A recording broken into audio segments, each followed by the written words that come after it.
pessoal, nesse vídeo vamos conversar sobre o gráfico da função 4x² sobre x² mais 3.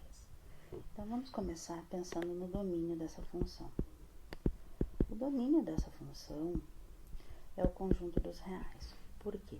Porque o x pode assumir qualquer valor real. Observe que no denominador x² mais 3, se a gente fosse colocar igual a zero, seria x² igual a menos 3 quando a gente resolve a equação. Observe que não existe nenhum número real que elevado ao quadrado resulte em um número negativo, portanto, domínio reais. Segundo passo, vamos determinar a intersecção com o eixo x, ou as raízes. Então, para isso, nós vamos igualar a função a zero. 4x² sobre x² mais 3 igual a zero. Então, aqui nós vamos ter 4x² igual a zero, x igual a zero. Intersecção com o eixo y.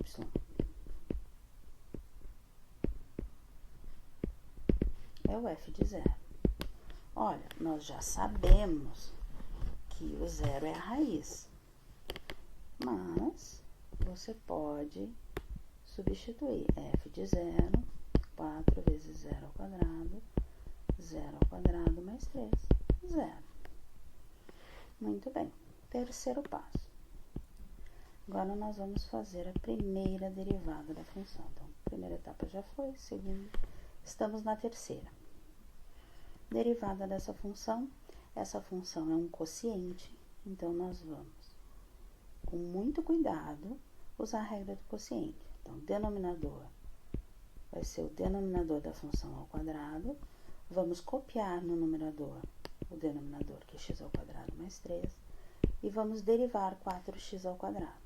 Em relação a x é 8x, menos, copiamos o 4x² e derivamos x² mais 3, que é 2x. E vamos fazer as contas.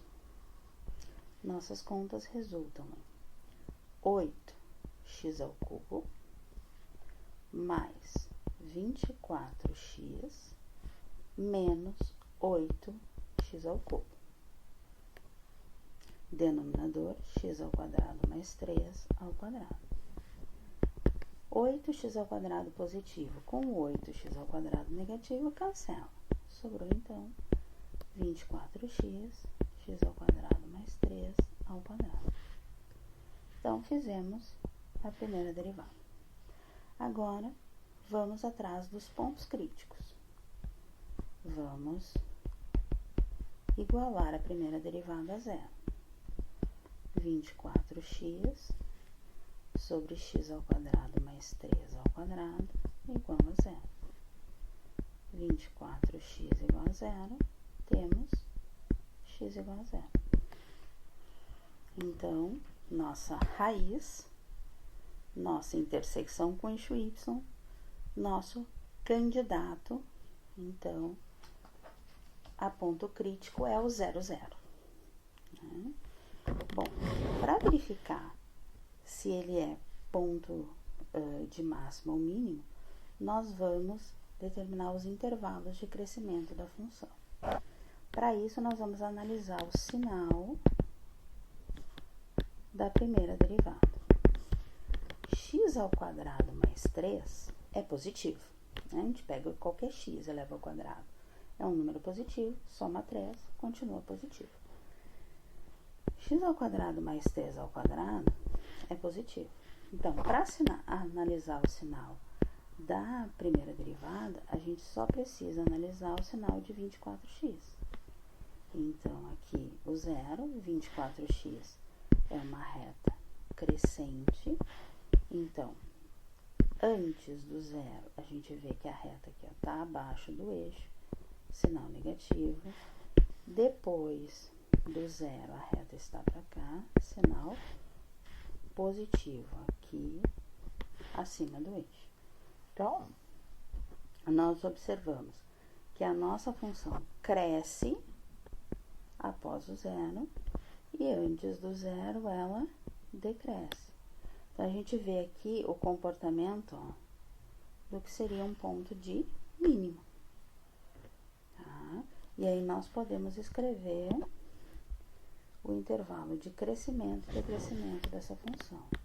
Então, o intervalo de crescimento, ele vai ser acima do zero, de zero a mais infinito. E o intervalo de decrescimento é de menos infinito até zero. Vou anotar a primeira derivada, que é 24x dividido por x ao quadrado mais 3 ao quadrado, porque nós precisamos derivá-la novamente para analisar a concavidade. Bom, ponto de máximo, ponto de mínimo. Ponto de máximo não tem. Ponto de mínimo vai ser o zero, por esse sentido que nós fizemos aqui. Então, podemos escrever ponto de máximo, não há. Ponto de mínimo, 0, 0. Vamos calcular a segunda derivada, então, fazendo o nosso sexto passo. Então, o quinto passo está aqui. Sexto passo vai ser a segunda derivada.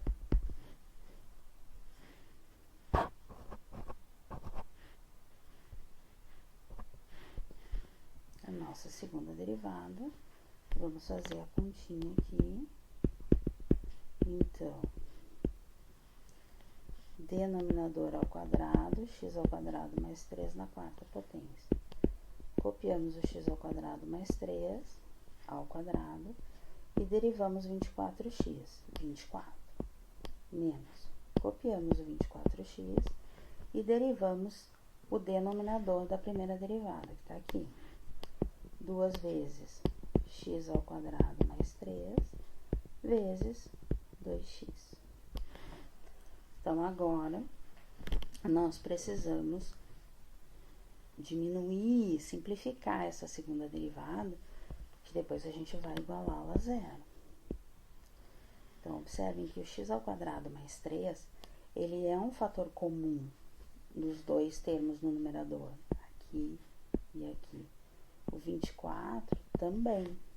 Então, a gente pode colocar esses termos em evidência. Então, vamos lá. 24 vezes x ao quadrado mais 3. No primeiro termo, sobrou x ao quadrado mais 3. Observa que quando a gente faz a multiplicação, vai ter 24 vezes x ao quadrado mais 3 vezes x ao quadrado mais 3. Vai ser a mesma coisa que nós temos no primeiro termo na fração anterior. Menos. Então, o 24 nós já colocamos o x ao quadrado mais 3 também. Então, aqui, 4x. Denominador fica igual, x ao quadrado mais 3 na quarta potência. Agora, a gente vai poder cancelar aqui, fica 3, querendo outra cor. Não quer me dar o vermelho, então vamos de azul. 3 e cancelamos aqui. Deixamos o 24 em evidência. Então, 24, que sobrou nos colchetes, x ao quadrado, menos 4x quadrado aqui, um x aqui, um x aqui. Então, ficamos com 3 menos 3x ao quadrado, dividido por x ao quadrado mais 3. 3 é fator comum no numerador, 24 vezes 3, 72. 1 menos x ao quadrado, dividido por x ao quadrado mais 3. Então, temos a segunda derivada escrita da forma fatorada. Esse x ao quadrado mais 3 está elevado à terceira potência. Agora, nós precisamos analisar a concavidade e achar os pontos de inflexão. Então, a segunda derivada igual a zero. 72 vezes 1 menos x ao quadrado dividido por x ao quadrado mais 3 ao cubo igual a zero. vamos ter que 1 menos x ao quadrado é igual a zero. Isso quer dizer que o x vale mais 1 ou menos 1.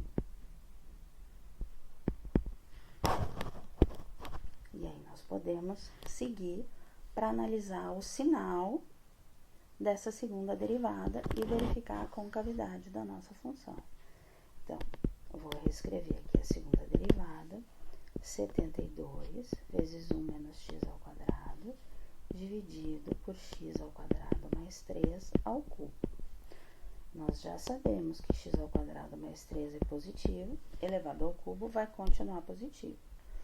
O 72 também é positivo, então a gente precisa analisar 1 menos x ao quadrado. Bom, 1 menos x ao quadrado é uma parábola voltada para baixo, que corta o eixo x nesses valores que a gente obteve aqui, ó, no menos 1 e no 1. Observe que a função está acima do eixo entre menos 1 e 1 e abaixo do eixo antes do menos 1 e depois do 1. Esse sinal de menos significa concavidade para baixo, segunda derivada negativa. O sinal de mais significa concavidade para cima. Então, concavidade para cima no intervalo de menos 1 até 1. Concavidade para baixo no intervalo de menos infinito a menos 1, unido com o intervalo de 1 a mais infinito. Observe que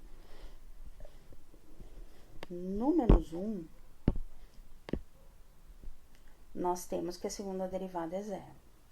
Antes do menos 1, a concavidade é para baixo. Depois do menos 1, a concavidade é para cima. Se houve troca de concavidade, significa que o menos 1, ele é a abscissa de um ponto de inflexão. O ponto de inflexão vai ser o menos 1, f de menos 1. Em torno do 1, acontece a mesma coisa. Antes do 1, a concavidade é para cima, depois do 1, a concavidade é para baixo. Então, 1, f de 1, é outro ponto de inflexão. Lembrando que a nossa função é 4x ao quadrado sobre x ao quadrado mais 3. Então, se eu quero f de menos 1, eu vou ter 4 vezes menos 1 ao quadrado sobre menos 1 ao quadrado mais 3. Teremos 4 dividido por 4, que é 1. E o f de 1 vai ser 4 vezes 1 ao quadrado sobre 1 ao quadrado mais 3. Temos de novo 1. Então, aqui vai ser menos 1 e 1. Tá? Então, nós temos dois pontos de inflexão. Pontos onde houve a troca da concavidade. Depois de determinarmos a concavidade e os pontos de inflexão, nós vamos em busca das assíntotas. Então, assíntotas verticais, o gráfico não tem. Não tem porque o domínio é o conjunto dos reais. Assíntotas horizontais. Então, nós vamos buscar o limite quando x tende a mais infinito da nossa função, que é 4x ao quadrado sobre x ao quadrado mais 3. E o limite quando x tende a menos infinito de 4x quadrado sobre x ao quadrado mais 3. Então, observem que nós temos aqui, na nossa função, x ao quadrado, que vai ficar um x sempre positivo, e o x ao quadrado também. Pensando no fator dominante, a gente vê que o nosso resultado é 4. Quando x tende a infinito, a menos infinito, vai acontecer a mesma coisa devido a parcela aqui de x quadrado. Então, nós temos 4.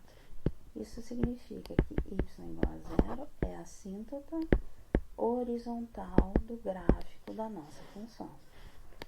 Então, observe o gráfico que eu obtive no GeoGebra aqui, ó. Aqui seria o y igual a 4, ó, que é exatamente a nossa assíntota horizontal. O ponto 0, 0 tá aqui, é o nosso ponto de mínimo. Nós temos aqui concavidade para baixo, depois nós temos concavidade para cima, depois temos concavidade para baixo novamente. Observa que isso coincide com todos os cálculos que a gente fez. Então, por hoje é só, pessoal. Até o próximo vídeo.